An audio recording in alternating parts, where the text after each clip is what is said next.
जानकार प्रोफेसर स्वर्ण सिंह। हमारे साथ हैं पूर्व एम्बेसडर योगेश गुप्ता। सर, आप दोनों का भी स्वागत है। और आज के इस लाइव में हम खास तौर से बात करेंगे पीएम मोदी की अमेरिका यात्रा की, खास तौर से क्वाड मीटिंग में शामिल होने के लिए पीएम मोदी अमेरिका पहुंचे हैं, जहां पहली बार राष्ट्रपति बाइडेन से उनकी आमने सामने मुलाकात। जब क्वाड के नेता पहली बार आमने सामने इन पर्सन मिलने जा रहे हैं, जो वर्चुअल मीटिंग हुई थी उसके बाद में क्वाड का क्या महत्व दुनिया के लिए और इस क्षेत्र के लिए है? दुनिया का जब पूरा जो ध्यान है, गुरुत्वाकर्षण जिसको कहेंगे, वो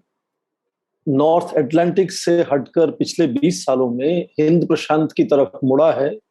क्योंकि यहाँ आर्थिक वृद्धि दर जो देशों के हैं वो तेज हुए हैं कुछ समय से।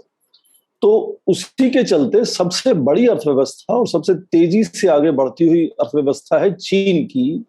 और क्योंकि चीन एक बहुत अलग तरह का देश है, वो जो दुनिया में जो पश्चिमी जो देश हैं उनसे अलग है। उस तरह का लोकतंत्र नहीं है, खुला बाजार नहीं है, निर्णय लेने के तरीके अलग हैं। तो जाहिर है कि पश्चिमी देशों को लगने लगा कि चीन अपने आप में कम से कम आर्थिक नजरिए से और धीरे धीरे सामरिक नजरिए से भी, रक्षा के नजरिए से भी धीरे धीरे एक चुनौती की तरह से सामने उभर कर आया है। तो इसमें कोई दो राय नहीं कि जो 4 देश आज जुड़े हुए हैं इससे, क्वाड्रिलेटरल सिक्योरिटी फ्रेमवर्क जिसको हम आज कहते हैं, ऑस्ट्रेलिया, जापान, भारत और अमेरिका, उसमें जापान और भारत का तो सीधा ही आप देखें कि सीमा का विवाद है चीन के साथ, और कुछ हद तक वो तनाव भी रहा है हमारे इतिहास में, जापान का भी चीन के साथ और भारत का भी चीन के साथ। और अमेरिका का सामरिक नजरिए से अंतर्राष्ट्रीय स्तर पर जो उनकी एक तरह से दुनिया का नेतृत्व करने की कोशिश है, उसमें आपस में तनातनी है, जिसको हम आज व्यापार और तकनीक का युद्ध भी कहते हैं, जो चीन और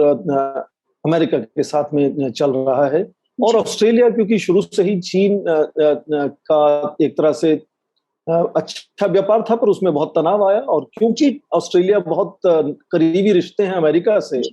इसलिए ऑस्ट्रेलिया को चीन उस नजरिए से देखता है और ऑस्ट्रेलिया भी चीन को उस नजरिए से देखता है। और हाल ही में आपने जो ऑकस की बात की, ऑस्ट्रेलिया यूके यूएस का एक मिलिट्री अलायंस बना है,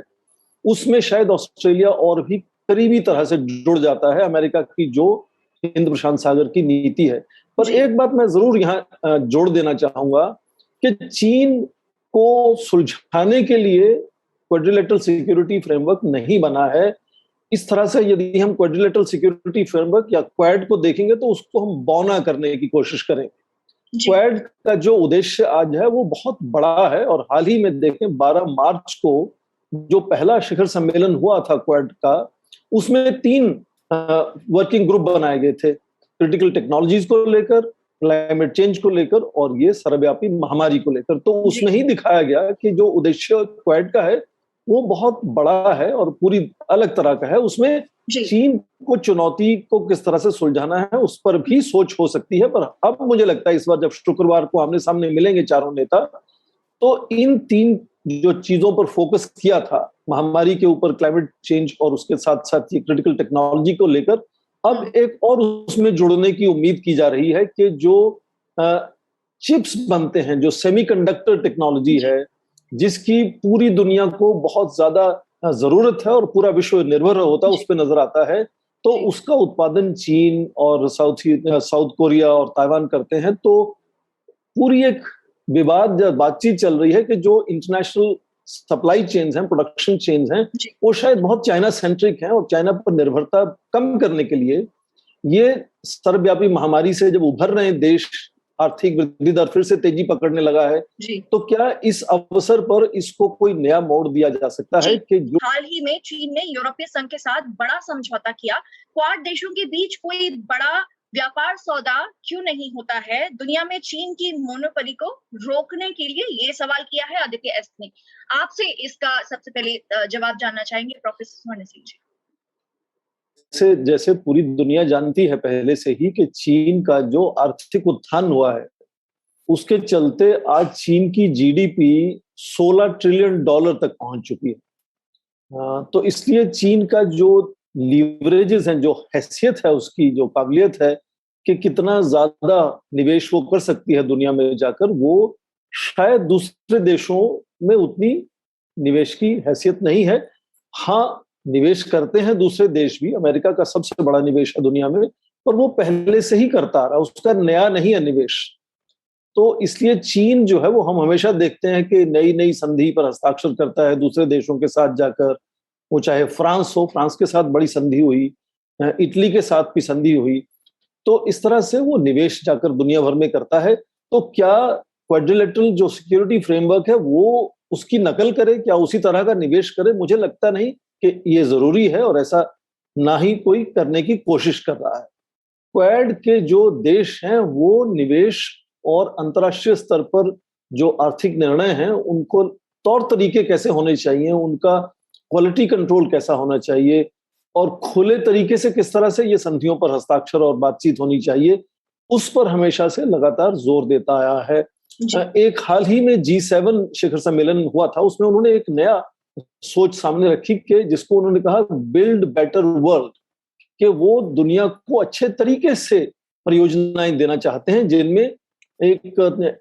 तरह से अकाउंटेबिलिटी हो, ट्रांसपेरेंसी हो, एक नॉर्म्स को फॉलो किया जाए, और चीन ऐसा दुनिया मानती है कि ऐसा नहीं करता है। तो अपने आप को ये देश एक उदाहरण के तौर पर पेश करते हैं जहां चीन लगता है कि सही तरीके से अपना निवेश नहीं कर रहा है। जी, अगला सवाल हमारे पास है वेद प्रकाश का,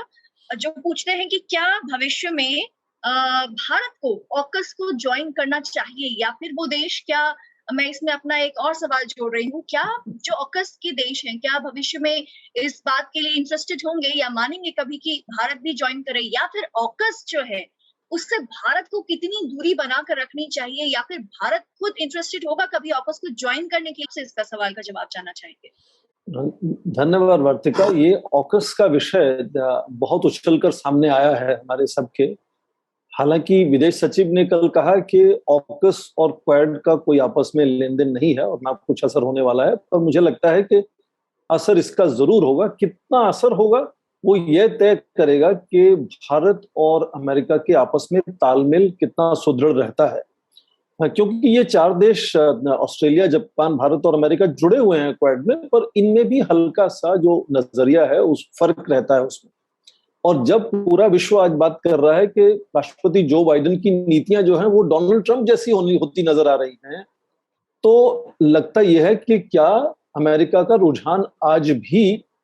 सिक्योरिटी सेंट्रिक क्वाड बनाने का है, जैसे एम्बेसडर गुप्ता ने अभी भी कहा, या क्या वो उसको बड़े उद्देश्यों की तरफ लेकर जाना चाहता है, जैसा हमने कहा कि उनका एजेंडा बढ़ गया है पिछले कुछ सालों में। तो ये ऑकस जो मिलिट्री अलायंस बना है, उससे क्या ये लगता है कि क्या ऑस्ट्रेलिया कम से कम इन चार देशों में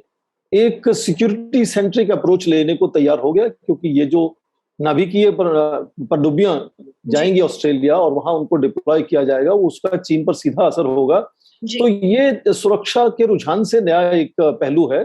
पर भारत का नजरिया उससे बिल्कुल अलग रहा है, क्योंकि भारत ने शुरू से ही कहा है कि हिंद महासागर में या क्वाड को वो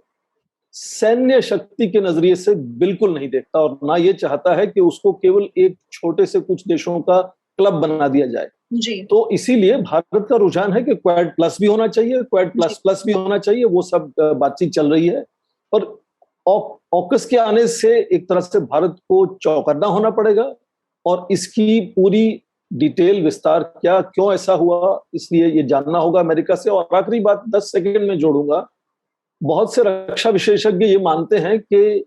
यूरोप से हिंद प्रशांत सागर के क्षेत्र को जब आप मुकाबले में देखते हैं,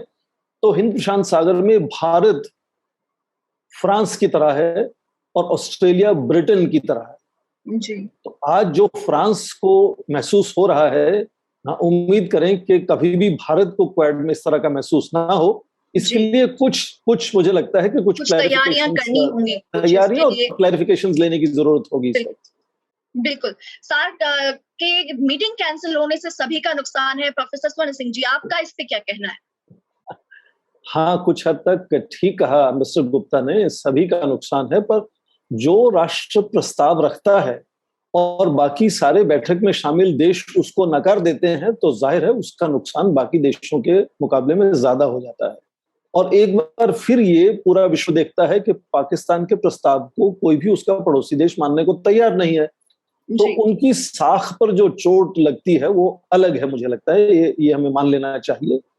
और ये भी देखने में आता है कि जो पाकिस्तान का रुझान है तालिबान सरकार को मान्यता दिलवाने की कोशिश जो उनकी है, और कुछ हद तक चीन की भी, और मैं तो कहूंगा कि रूस की भी कुछ हद तक है रुझान इस तरह से, तीनों ने वहां अपनी एम्बेसी बरकरार रखी हैं, बातचीत कर रहे हैं। तो ये जो एक कंडीशन रखने की कोशिश है कि अफगानिस्तान के जो राजदूत हैं वो उसमें शामिल होंगे, जबकि बाकी देशों ने एक समझ बनाने की कोशिश की कि एक कुर्सी को हम खाली रख सकते हैं जब तक मान्यता नहीं मिलती है तालिबान को जी, या फिर जब तक सरकार नहीं बनती है वहां पे जी। तो इस तरह से जो है कि वो जबरदस्ती करने से मुझे लगता है कि ये नजर आता है कि जितने भी बाकी देश हैं दक्षिण एशिया में वो भारत के साथ हैं, और मान्यता देने के जो भारत ने मापदंड बनाए हैं उन पर जब तक तालिबान खरा नहीं उतरता है तब तक उनको मान्यता देने की बात नहीं उठती है।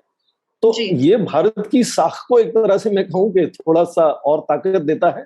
और पाकिस्तान की साख पर सीधा चोट करता है। हालांकि ऐसा ना हो तो अच्छा है, पर पाकिस्तान इस तरह का प्रस्ताव लाएगा तो जाहिर है कि भारत तो उसको नकारेगा ही, उसके साथ बाकी सब देशों ने भी इसको नकारा है। तो ये एक 10 सेकंड में जोड़ना जरूरी होगा यहाँ कि पिछले 2015 से कोई शिखर सम्मेलन नहीं हुआ था सार्क का, पर भारतीय प्रधानमंत्री ने ये शुरुआत की और इनिशिएटिव लिया कि ये सर्वव्यापी महामारी के हालात में हम पुराने मतभेदों को भूलकर उन्होंने खुद शुरुआत की, सभी राष्ट्राध्यक्षों को बुलाया जिसमें पाकिस्तान के प्रधानमंत्री नहीं आए थे, और बाद में दूसरे स्वास्थ्य मंत्रियों की भी बातचीत हुई, और उसी के चलते एक ऑनलाइन फॉरेन विदेश मंत्रियों की भी बातचीत हुई। अब जैसे उम्मीद की जा रही थी कि जो संयुक्त राष्ट्र की महासभा है की बैठक है उसके साथ में ये सभी विदेश मंत्री वहां अलग से एक बैठक कर सकते हैं, और क्योंकि पाकिस्तान ने इस तरह का प्रस्ताव उसमें डाल दिया तो वो बैठक अब नहीं हो पा रही है। मुझे लगता है कि ये सीधा संदेश जाता है पाकिस्तान को, संदेश जाता है तालिबान को कि उनको जो मापदंड है, मिनिमम नॉर्म जो है गवर्नेंस की, सिविलिटी है, वो मान लेनी चाहिए, और उसको दिखाना चाहिए कि वो मानते हैं, तभी अंतर्राष्ट्रीय स्तर पर उनको मान्यता मिलने की उम्मीद की जा सकती है। पाकिस्तान के अपने दोस्त चीन से कहीं ना कहीं पाकिस्तान को एक झाड़ पड़ती है कि आपने बर्बाद करके रख दिया जो हमारा इन्वेस्टमेंट था। लेकिन मैं आप दोनों से ही ये पूछना चाहूंगी कि क्या वजह है इस सब के बावजूद पाकिस्तान इतना बड़ा रिस्क ले रहा है? अब जी आप क्या कहेंगे? देखिए, चीन का सबसे अच्छा दोस्त पाकिस्तान इसीलिए बना कि वो भारत पर अंकुश लगा के रखना चाहता था, पर ये भारत पर अंकुश लगाने की लगातार कोशिश में उसने खुद कितना नुकसान उठाया है जग जाहिर है। वहां का जो एक तरह से सामरिक संस्कृति है पाकिस्तान की, वहां की जो सामाजिक और राजनीतिक ढांचा है, उसमें आप देखें कि सेना या तो हमेशा से सत्ता में रहती है या सत्ता पर प्रभावित रहती है, तो प्रत्यक्ष या परोक्ष रूप से सेना ही वहां के जो नीति है उसका निर्णय करती है। तो सेना हमेशा कोशिश करती है कि, क्योंकि सीधा युद्ध लड़ना किसी भी देश से, भारत से, उनके लिए बहुत बड़ी चुनौती हो जाता है, इसलिए परोक्ष रूप से वो ये आतंकियों का इस्तेमाल करते हैं हमेशा से। उसी के चलते ये तालिबान एक तरह से तैयार हुआ, क्योंकि जब आप देखें कि रूस के सैनिक अफगानिस्तान में आए और अमेरिका को लगा कि हमें रूस को ये हिंद महासागर तक पहुंचने से रोकना चाहिए, तो पाकिस्तान, सऊदी अरेबिया, चीन और अमेरिका एक मुजाहिदीन खड़ा करते हैं, और उसकी सारी की तैयारी पाकिस्तान में होती है। तो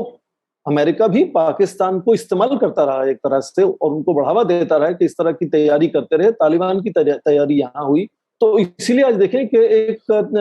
तहरीक तालिबान पाकिस्तान में भी है,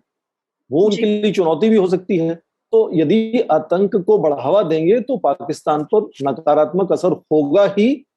पर पाकिस्तान को लगता है, क्योंकि वो सेना के निर्देशन पर चलता है, इसलिए उनको लगता है कि ये उनके लिए एक कॉस्ट इफेक्टिव तरीका है, आसान तरीका है बड़े देशों को चुनौती देने के लिए, पर उस पर जो अपनी खामियाजा उनको भुगतना पड़ रहा है वो सबके सामने है। जी, आदि पूछते हैं कि क्वाड कंट्रीज पाकिस्तान को अफगानिस्तान में जो उसका रोल अभी तक रहा है उसके लिए सैंक्शन क्यों नहीं कर देती हैं? आप इसको लेके क्या कहेंगे?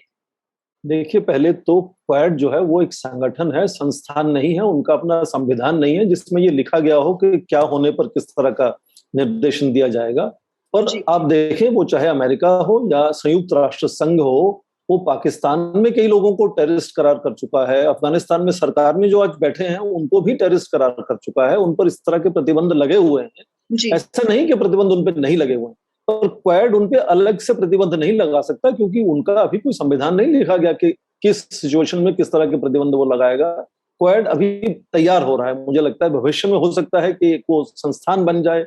एक तरह से ऑर्गेनाइजेशन बने, उनका अपना संविधान हो, उसमें लिखा हो कि किस वक्त क्या करना होता है। पर इस वक्त क्वाड जो कर सकता है वो ये कर रहा है कि अंतर्राष्ट्रीय समुदाय किस तरह से मापदंड जारी करे जिन पर तालिबान को खरा उतरना होगा मान्यता पाने के लिए, ये क्वाड कर रहा है आज। जी